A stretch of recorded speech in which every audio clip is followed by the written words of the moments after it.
What I've experienced is that my students have been my biggest teacher. I had the title of teacher, but they taught me. The whole thing behind Abilities Café is that, we would empower our students to do more for themselves and to be visible in the community, be able to, work in the community. But the reality that we've learned and we've come up against is that once they age out and there isn't that advocate that we've been, and linking the community to them, that they end up in a day program, or they're home. So I'm Lorraine Gonzalez. I'm the founder and CEO of Abilities Café. So I started with MCOE, then I went to Monterey Peninsula Unified, started their transition program.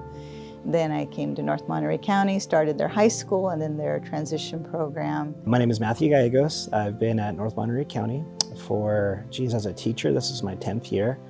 I've been in the district for a lot longer. I graduated in 2001 from North Monterey County. I teach as a post-secondary transition teacher. Our main focus is work skills, life skills, and for some students, post-secondary education. So meaning like college or vocational education. As time went on, we started to see that a lot of our students, after they age out at 22, there was a lack of opportunities.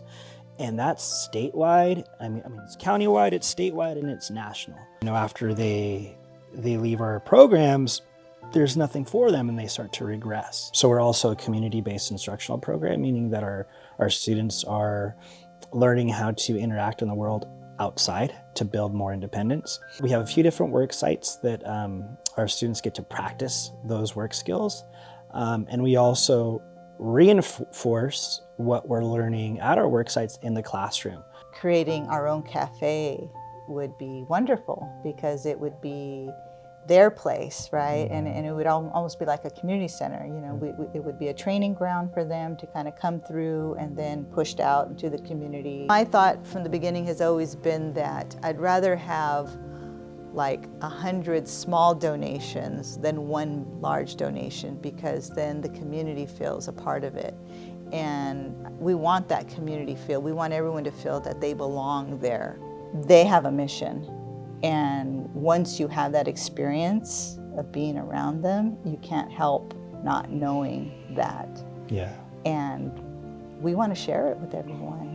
We don't want them to be home. We want the parents to be able to have some respite. We want to support the whole family.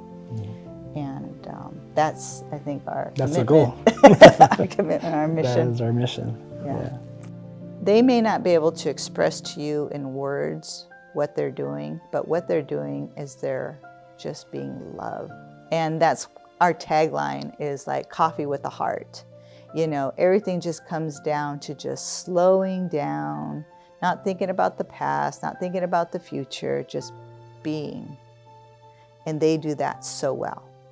And they are the teachers. Let's let them teach us.